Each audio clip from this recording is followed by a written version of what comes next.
sehat selalu dan tetap semangat untuk belajar daring anak ya. Sedikit yang perlu Bapak sampaikan, selamat Hari Raya Imlek bagi yang merayakannya. Sekarang masih suasana Imlek ya, jadi kita belajarnya juga nggak terlalu serius-serius amat, santai tapi tetap belajar. Nah, pembelajaran kita hari ini itu berkaitan dengan tab berikutnya. Tab berikutnya setelah kita belajar mengenai tab home, tab insert, sekarang kita akan membahas mengenai tab design. Namun sama seperti tab insert, nggak semua tool yang akan kita bahas. Ya, hanya beberapa tool yang menurut Bapak itu teramat sangat sering dipergunakan dan kamu bakal banyak menjumpai soal-soal yang berkaitan dengan penggunaan tab design. Oke, jadi kita akan membahas mengenai tab design khususnya pada Microsoft Word versi 2010.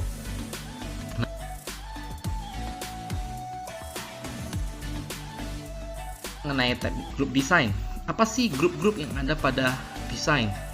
Nah, grup pada desain itu terdiri dari dua grup, yaitu satu dokumen formatting, yang kedua adalah page background. Nah, dokumen formatting maupun page background itu memiliki tool yang berbeda-beda. Kita perhatikan salah satu tool pada dokumen formatting. Pada grup dokumen formatting itu terdiri dari beberapa tool, yaitu themes, color, fonts, paragraph spacing, effect, set as default. Ya, kalau Bapak akan jelaskan singkat satu persatu ya. Themes di sini itu sama seperti tema pada handphone. Jadi pada background kita bisa menentukan tema kita. Dan seperti itu tema yang akan kita terapkan pada lembar kerja kita. Nah, sedangkan colors itu adalah pewarnaan pada tema tersebut. Nah, jika bawaan tema tersebut ada memiliki pewarnaan yang sifatnya sudah bawaan, namun kita diberi kesempatan untuk mengganti warna tersebut dengan warna-warna yang lain. Namun, warna-warna tersebut sudah dipilih oleh Microsoft Word. Yang menurut Microsoft Word atau pemilik Microsoft adalah yang cenderung banyak disukai atau digemari dan sesuai dengan tema tersebut. Itulah colors. Jadi kita diberikan pewarnaan, bisa kita ubah pewarnaan, tapi nggak semua nggak sesuai dengan apa yang kita inginkan, tapi sudah dibatasi colorsnya. Nah, begitu juga dengan fonts. Fonts itu sama dengan font pada tab home, yang tujuannya adalah untuk memberikan jenis-jenis tulisan atau style dari tulisan itu sendiri. Nah, fonts yang kita pelajari pada tab home itu kan berupa Calibri, Times New Roman, ya kan? Nah, di sini juga sama, fontsnya itu bisa kita ubah ya. Fonts dari tema tersebut bisa kita ubah sesuai dengan keinginan kita. Nah, berikutnya adalah paragraph spacing. Paragraph spacing itu sama seperti pemberian jarak antar kata dan pemberian jarak antar satu baris dengan baris yang lain. Itulah paragraph spacing. Dan itu juga bisa kita tentukan. Effect itu adalah memberikan efek pada tema tersebut. Tema tersebut pada dasarnya memiliki bawaan atau defaultnya. Namun kita bisa menentukan efek-efek apa saja yang perlu kita terapkan lagi, atau efek-efek apa saja yang perlu kita hapus dari tema tersebut. Itulah effect. Set as default itu adalah menetapkan bahwa saja untuk kedepannya atau seterusnya tema tersebut, pewarnaan tersebut, font tersebut, paragraph spacing tersebut, dan efek tersebut sudah dianggap sebagai bawaan atau default. Jadi pada saat kita buka dokumen lembar kerja Word, itu sudah seperti itu settingannya, karena kita sudah menentukan set as defaultnya. Nah, itulah yang ada pada grup dokumen formatting. Namun kita nggak membahas lebih dalam mengenai itu. Yang akan kita bahas mengenai dalam adalah mengenai page background. Pada grup page background itu dari beberapa tool juga, yaitu watermark, page color, dan page border. Kita akan membahas satu persatu. Pada pertemuan kali ini, kita akan membahas mengenai page background yang mewakili grup desain. Watermark. Watermark adalah suatu tanda berupa teks atau gambar yang dibuat layaknya petanda air. Nah, maksudnya petanda air itu adalah samar-samar pada suatu lembar kerja yang biasa terletak di background lembar kerja. Contohnya seperti ini. Pernah tidak bukumu atau apapun itu kertas yang terkena air hujan, contohnya ya, kita menggunakan air hujan yang terkena air hujan, setelah kena air hujan kemudian kita keringkan, itu ada tanda bekas bahwa saja kita bisa membedakan lembar kerja tersebut yang masih baru dengan lembar kerja yang sudah terkena air hujan. Nah, kalau kita hapus demikian gimana pun, tetap saja tanda tersebut nggak akan bisa hilang, namun tidak berpengaruhi terhadap isi. Kenapa? karena isinya tetap kelihatan jelas, hanya kelihatan bahwasanya di latarnya itu ada seperti tanda-tanda kena air hujan seperti itu. Sama dengan watermark ini. Jadi watermark itu adalah berupa teks atau gambar yang bentuknya samar-samar. Nah, kegunaan dari watermark yaitu memberikan pesan khusus berupa petanda dari suatu lembar kerja. Petanda tersebut bisa berupa larangan seperti jangan dikopi. Dokumen ini penting, asli, dan masih banyak lagi yang lainnya. Ya, watermark sendiri sering dipergunakan sebagai copyright atau hak cipta pada suatu dokumen.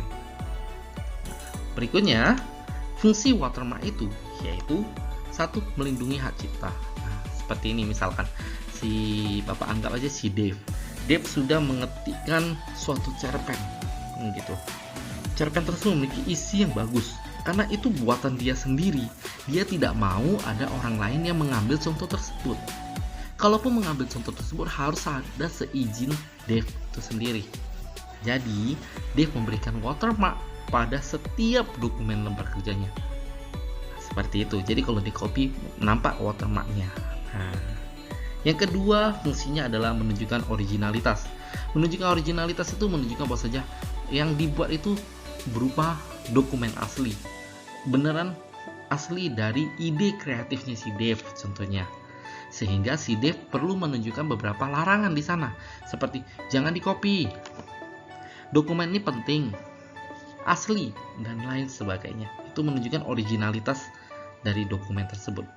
Kemudian branding. Branding ini maksudnya bagaimana? Sejumlah instansi-instansi menggunakan watermark. Di belakangnya itu dimasukkan logo perusahaan, logo sekolah, logo instansi. Tujuannya apa? Agar kita tahu bahwa saja dokumen tersebut ternyata milik instansi ini, milik sekolah ini, milik perusahaan ini. Seperti itu dia branding. Nah, sebagai kontak untuk berbagai dunia usaha, banyak menggunakan watermark itu adalah sebagai kontak. Kontak itu maksudnya bagaimana, Pak? Misalkan si Dave sudah membuat cerita sedemikian bagus, kemudian si Dave meletakkan, jika kamu berniat untuk mengcopy teks ini, silakan hubungi ke nomor ini. Atau jika kamu ingin membeli dokumen ini, silakan hubungi nomor ini. Nah, itu sebagai kontak. Seperti itu. Ya. Nah, contoh lain seperti apa? Nah, contoh lain seperti kita pada saat mau ngedit video dengan menggunakan KineMaster atau KineMaster biasa disebut seperti itu. Nah, kalau kita perhatikan, pada saat kita mengedit di bagian atasnya ada KineMaster. Nah, KineMaster itu maksudnya apa? Maksudnya adalah menunjukkan bahwa saja dari situlah kita mengedit dokumen tersebut, menunjukkan brandingnya, yaitu KineMaster. Seperti itu. Jadi hampir banyak ya di dalam kehidupan kita sehari-hari banyak terdapat dokumen-dokumen atau aplikasi-aplikasi yang memiliki watermark. Nah, kalau kita hapus watermarknya tentunya kita sudah melanggar hak cipta. Diizinkan, namun tetap harus sesuai dengan aturan yang berlaku. Misalkan kita bayar upeti atau kita memberikan sejumlah penghargaan atau kita memberikan sejumlah pendapatan yang kita terima nantinya kepada pihak-pihak yang menggunakan atau yang mengambil hak cipta kita, seperti itu. Ya, itu mengenai watermark. Nah, kita akan bahas mengenai lebih dalam lagi mengenai cara mengaktifkan watermark. Cara mengaktifkan watermark yaitu pastikan Microsoft Word teraktif. Itu udah pasti ya. Tidak mungkin kita bisa mengaktifkan watermark tanpa ada Microsoft Word. Karena konteks kita di sini adalah mengenai Microsoft Word. Jadi jangan buka aplikasi yang lain selain Microsoft Word. Pilih tab desain. Ya, tab desain itu setahu Bapak hanya ada di Microsoft Word versi 2010. Ya, sesuai dengan judul pertama kita, yaitu membuat dengan Microsoft Word 2010. Ya, pilih tab desain, kemudian pilih watermark. Setelah itu, inilah tampilannya. Nah, tampilan watermark itu letaknya di sebelah kanan. Ya, ada tulisan watermark dan ada huruf A yang nampaknya agak samar-samar, seperti itu ya. Nah, ini dia watermarknya. Oke. Setelah itu, pilih template yang sudah disediakan. Yang mana templatenya, Pak? Ini dia templatenya, confidential. Atau bentuknya diagonal, ada yang lurus ya, horizontal, do not copy, kayak do not copy 2, seperti itu. Dan itu bisa didorong ke bawah. Artinya apa? Banyak template-template yang sudah disediakan. Itu sudah dibuat sebelumnya. Tapi kalau kamu mau buat dengan desainmu sendiri, bisa dilakukan dengan cara tekan custom watermark. Jadi dengan menggunakan custom watermark, kamu bisa membuat watermarkmu sendiri. Nah, apa sih isi dari custom watermark itu?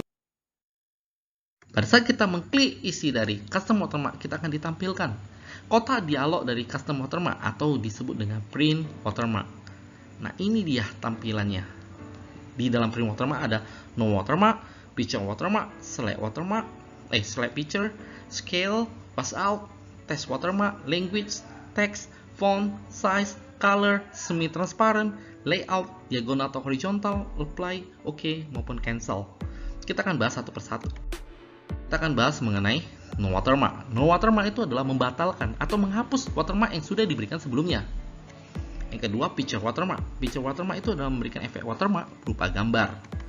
Select picture, sesuai dengan namanya select picture, berarti kita akan memilih lokasi gambar yang akan kita jadikan sebagai watermark.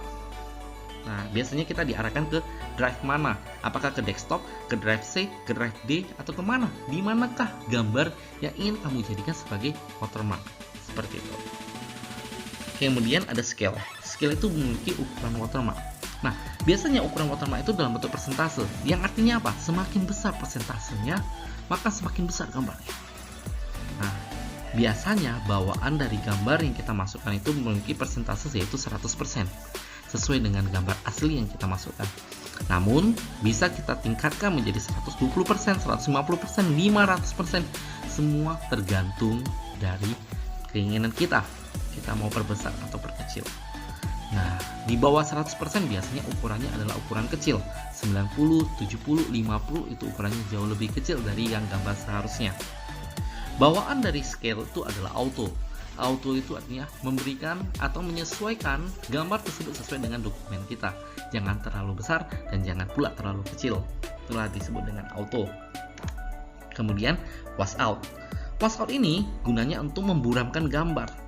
Jadi kalau wash out ini kita centang ya atau kita tik, jadi gambarnya itu seolah-olah memiliki efek samar-samar atau kelihatan buram, tidak jelas lah gambarnya ya, kabur seperti itu. Tapi kalau wash outnya nggak kita centang tuh warnanya lebih kontras, lebih kelihatan lebih terang. Nah, seperti itu. Itulah beda wash out dengan yang dicentang dengan wash out yang tidak dicentang.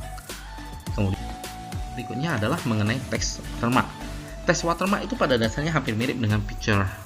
Kalau picture kita masukkan mengenai gambar watermark, kalau text watermark ya kita memberikan efek watermark berupa teks atau tulisan. Nah, kita di sini menentukan language. Language itu adalah kebahasaan teks atau tulisan watermark. Ya, kemudian ada teks. Teks itu adalah isi teks yang dijadikan watermark. Nah, biasanya teks yang bawaan itu adalah ASAP, ASAP. Namun kita bisa menggantinya.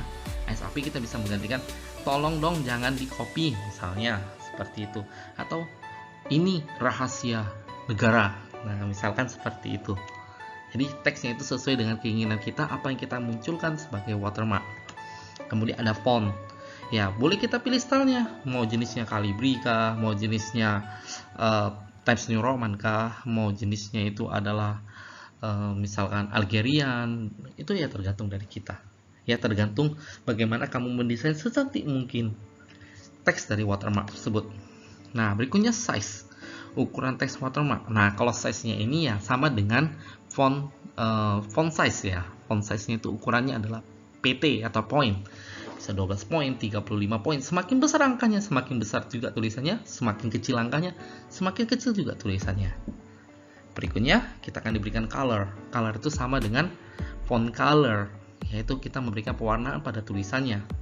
Ya, pewarnaan pada teks watermark itu mau warna kuning, hijau, biru, terserah kepada si pembuat watermark. Semakin cantik, semakin tertariklah orang kepada dokumenmu. Semi transparan. Semi transparan itu memberikan efek buram pada teks atau tulisan watermark. Memberikan efek samar-samar pada teks watermark. Nah, kalau kamu perhatikan, semi transparan itu sama halnya seperti wash out. Kalau di gambar ya, picture watermark, dia dikenal dengan nama wash out. Sedangkan kalau bentuknya teks watermark, dia namanya semi transparan.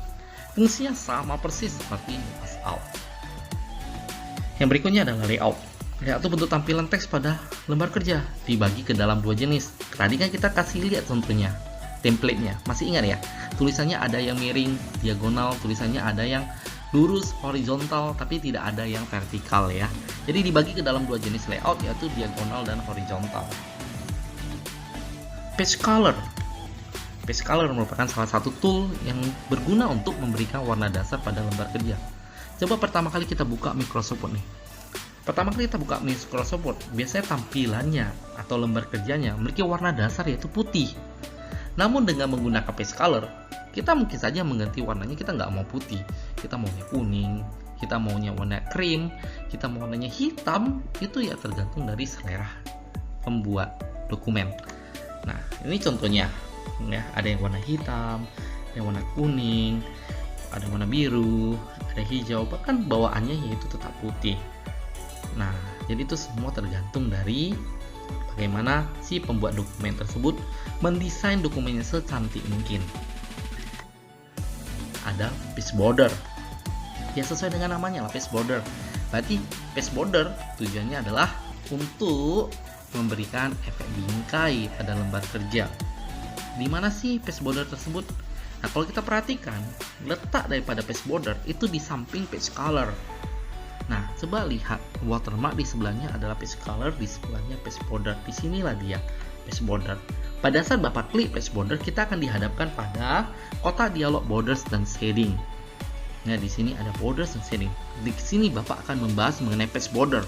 Bapak nggak membahas mengenai borders maupun shadingnya, tapi Bapak akan membahas mengenai page bordernya. Coba kamu perhatikan, di setting sendiri itu ada none, ada box, ada shadow, ada 3D, ada custom. Di style itu sendiri ada garis lurus, garis putus-putus, titik-titik-titik. Seperti itu. Di color ada automatic. Nah, width, setengah PT. Nah, art, ada preview, ada apply to.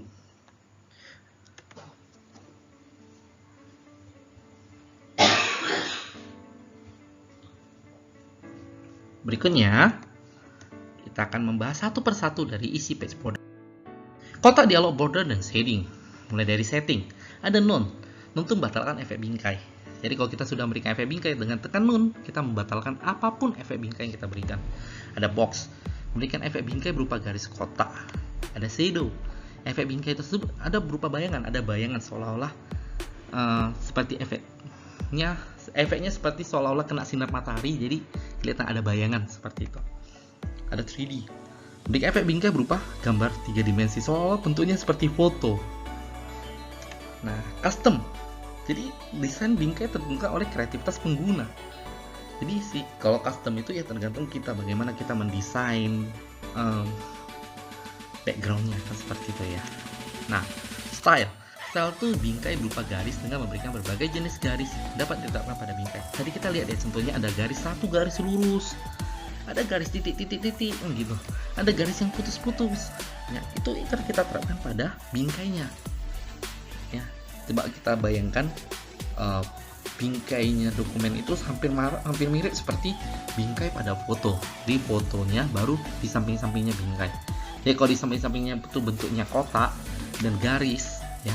Dengan menggunakan style ini, garisnya itu kita bisa tentukan apakah satu garis lurus atau mungkin garisnya itu garis putus-putus atau bukan titik-titik yang tersambung. Nah, seperti itu. Kemudian ada color. Color itu memberikan warna pada garisnya. Yang memberikan warna mau warna kuning, hijau, biru ya tergantung dari selera si pengguna. Ada width. Width itu mengukur ketebalannya. Semakin kecil poinnya, semakin tipis juga lah garis kotaknya, garis bingkainya. Semakin besar widthnya, semakin tebal juga lah garis bingkainya. Seperti itu. Di sini ada juga yang namanya art. Itu memberikan bingkai berupa gambar seni. Jadi tidak berupa garis kotak bingkai. Jadi kalau tidak berupa garis kotak bingkai, artinya apa? Yang kamu tentukan mengenai colornya, mengenai jenis garis-garis pada bingkainya, mengenai widthnya, itu nggak berguna sama sekali kalau kita sudah memilih art. Ya, karena settingan itu hanya dipergunakan jika settingan bingkainya itu berupa garis kotak. Tapi kalau kita sudah milih gambar bunga-bunga, ya, gambar balon, gambar apel, ya itu nggak berguna lagi. Garis-garisnya kotak bingkai itu nggak berguna lagi. Oke. Berikutnya ada preview. Preview itu seolah menampilkan sementara. Seperti ini loh. Nanti kalau kamu menerapkan bingkai itu seperti ini loh tampilan di dokumen kerjamu. Nah, tapi di dokumen kerjamu kamu belum menampilkannya. Jadi dia hanya memberikan sekilas gambar kepadamu. Seperti inilah tampilannya. Seperti itu. Nah, tujuan preview ini apa? Dengan adanya preview kita bisa melihat kesesuaian bingkai dengan isi dari dokumen yang akan kita berikan nanti. Sudah sesuai belum ya? Atau kurang pas? Atau kita mau ganti sesuai dengan yang lain? Itu tujuan preview. Jadi tanpa pun kita apply, kita sudah bisa melihat bentuknya bagaimana. Nah, itulah kegunaan preview. Nah, berikutnya ada apply to. Apply to menentukan dokumen yang akan diberikan bingkai. Maksudnya itu bagaimana, Pak? Di apply to itu dibagi menjadi whole dokumen. Whole dokumen itu apa? Seluruh lembar kerja yang ada pada dokumen kerjamu itu diberikan bingkai seluruhnya. Jadi kalau misalkan lembar kerjamu ada 10-10-nya diberi bingkai. Itulah whole dokumen. Dissection. Dissection itu maksudnya apa? Hanya yang disorot aja, dan yang diblok saja. Misalkan yang kamu blok itu adalah lembar ketiga, maka hanya lembar ketiga saja yang diberikan bingkai. Misalkan yang kamu blok itu adalah lembar ketiga sampai lembar kelima, maka lembar ketiga sampai lembar kelima saja yang diberikan bingkai. Kemudian dissection first page only. Maksudnya apa? Dokumen yang tersebut yang disorot, tapi yang diberikan bingkai hanya yang paling depan atau yang pertama saja yang diberikan bingkai. Jadi misalkan kita punya 10 lembar kerja nih, kemudian kita blok semuanya. Nah, kemudian kita pilih dissection first page only. Artinya apa? Di lembar pertama saja, yang pertama kali muncul itu diberikan bingkai, sisanya nggak ada bingkainya. Itulah dissection first page only. Kemudian dissection all except first page only, ya sesuai dengan arti bahasa Inggrisnya. Artinya apa? Semua diberikan bingkai kecuali lembar pertama. Kebalikan dari dissection first page only, ya, kebalikan dari sana. Jadi semua diberikan bingkai kecuali lembar pertama saja. Lembar pertama itu nggak usah diberikan bingkai. Sisanya lembar kedua, ketiga, keempat sampai lembar ke-10 kita berikan bingkai. Misalkan kita memiliki 10 lembar kerja seperti itu. Itulah yang kita pelajari pada pertemuan hari ini, yaitu mengenai tab desain. Bapak berharap sekali tab desain ini nanti akan keluar di ujian tengah semester yang tepatnya jatuh di pertengahan bulan Maret. Ingat, pertengahan bulan Maret kita sudah ujian tengah semester loh, nak. Nah, bahan materinya itu yang kita ambil adalah mengenai tab insert sampai dengan tab desain. Jangan bilang Bapak nggak memberitahu kapan ujiannya, dan jangan bilang Bapak nggak beritahu apa kisi-kisinya. Oke, jadi untuk kisi-kisi T itu yang dipelajari adalah tab insert dan tab design. Tab design yang mana, Pak? Tab design yang kita pelajari adalah watermark, page color, dan yang terakhir adalah page border. Jadi kalau ada yang nggak ngerti, silakan bertanya di komentar. Nah, jika ada yang punya komputer atau laptop atau bagaimana, boleh ya di rumah itu mau diotak-atik, mau dites, silahkan. Bapak nggak larang. Tapi bagi yang nggak punya, minggu depan Bapak akan berikan satu contoh tutorial bagaimana menggunakan watermark, kemudian page color, dan yang terakhir adalah page border. Oke, sekian yang bisa Bapak jelaskan di pertemuan hari ini. Bapak ucapkan terima kasih dan sampai jumpa di pertemuan berikutnya. Selamat pagi.